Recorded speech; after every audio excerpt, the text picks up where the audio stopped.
Hey everyone. So today we're diving into something really fascinating, a little quirk in our brains that has a huge impact on our lives, why we're so easily convinced by confidence.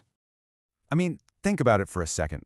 Have you ever been in a room where someone is speaking and you find yourself just nodding along, totally sold, just because of how they're saying it? Yeah, we've all been there. And today, we're going to figure out exactly why that happens. So, let's get into what I like to call the confidence puzzle. It's all about this automatic, almost unconscious bias we have for certainty, and the mental shortcuts our brain takes to get there. It's such a common experience, isn't it?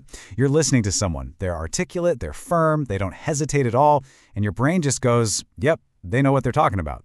And then, of course, comes that sinking feeling when you realize, oh wait, the facts weren't there at all. So why does our brain do this to us? Is it some kind of personal flaw?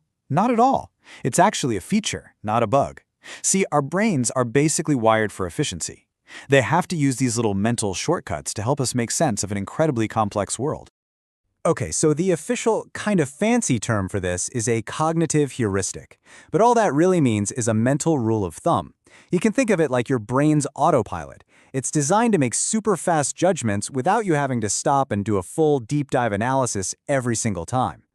And here is the biggest shortcut of them all when it comes to trusting people. Our brain needs to figure out who's competent, right? But it doesn't have time to run a background check on everyone. So it looks for an easy substitute, a proxy. And that substitute is confidence. This really breaks down that split-second calculation our brain is making. So on one side, you have what we hear, the firm voice, the fast talking, no ums or ahs. And almost instantly, our brain translates that into something much bigger: expertise, knowledge, and yeah, even trustworthiness. It's a totally flawed equation, but it happens before we even realize it. All right, let's see how this actually plays out. Let me tell you a quick story about a character I'm sure we've all met. I call them the party expert. So picture this. You're at a party, maybe just hanging out, and someone starts holding court. They're explaining something super complex, like, cryptocurrency or climate science, and they speak with just absolute conviction. They're dropping jargon, they never pause, and they sound so smart. And before you know it, you're nodding right along with them, totally convinced. You're genuinely impressed. You're thinking, wow, this person is obviously an expert. But then comes the plot twist. Maybe it's a little nagging feeling, or you're just curious. So you pull out your phone, do a quick little search, and there it is. The main thing they were talking about, just wrong. They got the key facts mixed up, or maybe misunderstood the whole idea. That mental shortcut your brain took just led you way off course. And that little story gets right to the heart of it. We have to consciously learn to separate two very, very different things: confidence and competence. And honestly, it's one of the most critical thinking skills you can possibly develop. Let's just be super clear about the difference. Confidence, that's a feeling. It's an emotion. It's really all about the presentation. But competence, well, that's a skill. That's about the actual substance, the knowledge, the ability. And the most important thing to get is that those two things are not always connected at all. And why does this really matter? Well, because if we just let that mental autopilot run the show, we can end up trusting bad information, getting behind terrible ideas, and making some pretty poor decisions, all because we were impressed by a delivery that had nothing behind it.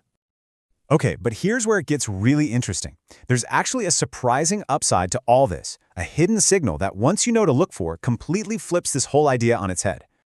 The poet W.B. Yeats nailed this idea almost 100 years ago.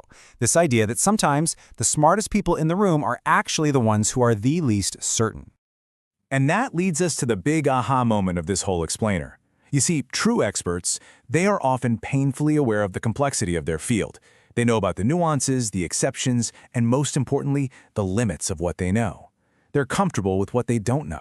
So think about it. That little bit of hesitation, the person who says, well, it depends, or gosh, it's really complicated. We might interpret that as a lack of confidence, but it can actually be a huge signal of real competence. It means they've actually thought about it deeply.